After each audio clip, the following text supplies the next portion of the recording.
I want to tell you about something that happened last week.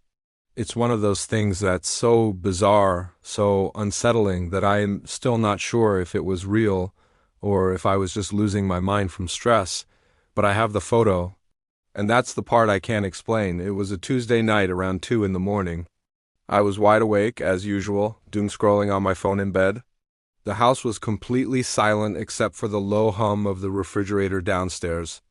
My partner Alex was sleeping soundly beside me. Just another normal, sleepless night, and then my phone buzzed. Not a text, not a call, but a notification from my photo gallery. I almost dismissed it, thinking it was one of those on-this-day memory pop-ups, but the text was different. It said, "New live photo, taken just now." I froze, "Taken just now?" I hadn't taken any pictures. My first thought was that it was a glitch, some weird bug in the latest software update. Curiosity got the better of me, and I tapped the notification. The gallery opened to the most recent picture. It was a live photo, the kind that captures a few seconds of movement and sound. The thumbnail was dark, almost completely black. I squinted, trying to make out any detail. My heart started to pound. This had to be a mistake. Maybe I'd accidentally hit the camera button in my sleep, even though I was awake. I pressed and held the screen to play the live photo. The image flickered to life. It was definitely a view of my bed from the nightstand.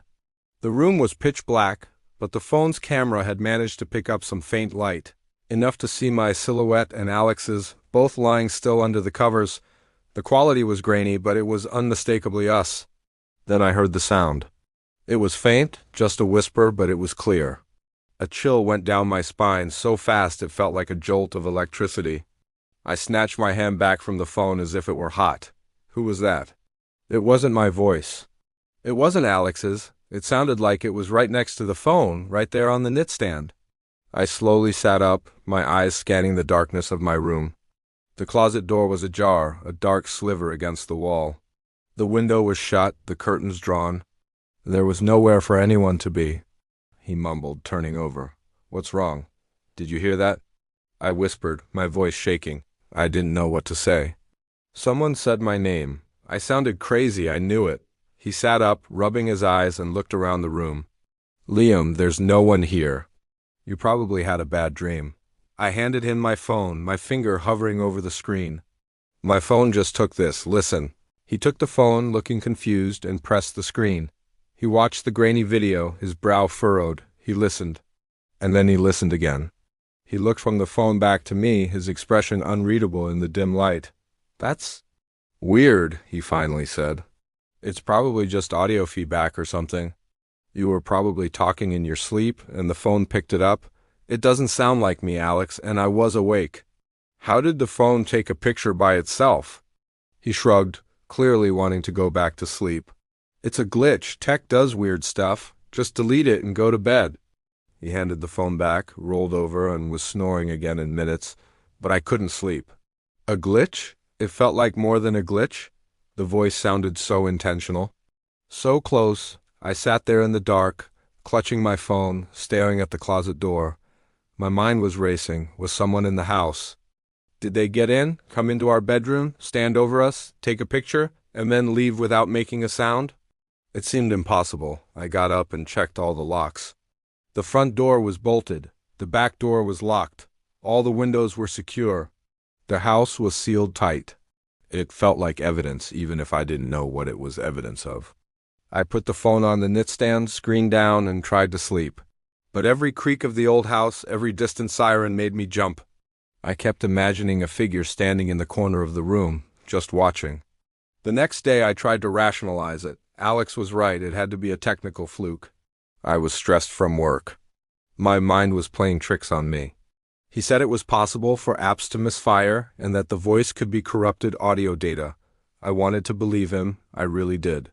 For a few days, I almost managed to forget about it. I put it out of my mind, chalked it up to a spooky but explainable event. But then last night it happened again. This time it was around 3 in the morning. The same buzz, the same notification. New live photo, taken just now. Another dark, grainy picture. I held my breath and pressed the screen. The photo was different. It wasn't taken from the nightstand.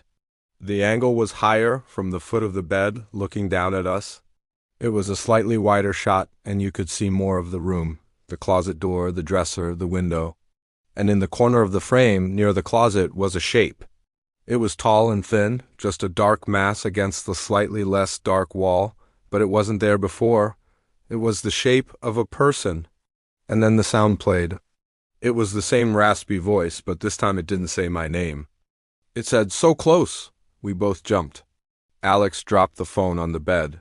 "What was that? What the hell is that?" he whispered, pointing at the dark shape in the photo. "I told you," I said, my voice barely audible. "I told you it wasn't a glitch." We didn't sleep for the rest of the night. We sat with the lights on, staring at the bedroom door, listening to every sound. As soon as the sun came up, we packed a bag and left. "We're staying at a hotel right now. I don't know what to do. The police would think we're insane." "Who do you report a ghost that knows how to use your iPhone?" We checked the house again in the daylight. All the locks were still secure. There are no signs of a break-in. Nothing is missing. Nothing is out of place. It's like nothing ever happened, except for these 2 photos on my phone. 2 live photos taken by something in our room while we slept. I've watched them over and over. The shape in the second photo, it's so still. It's just standing there in the corner of my bedroom. And that voice, so close. Close to what? I'm terrified to go back home, but we can't stay in a hotel forever. I'm afraid to fall asleep. I'm afraid of what the next photo might show. Maybe the figure will be closer. Maybe it won't be in the corner anymore. Maybe it'll be standing right next to the bed. Or maybe maybe it will finally be in focus. I don't know who or what is doing this. All I know is that it's watching us. And it wants us to know it's there. I keep my phone in my hand now, all the time. Not to scroll, but to watch. I'm just waiting for the next notification. And I'm terrified of what I'll see. Thanks for listening. If you've ever experienced anything like this, please let me know. Stay safe.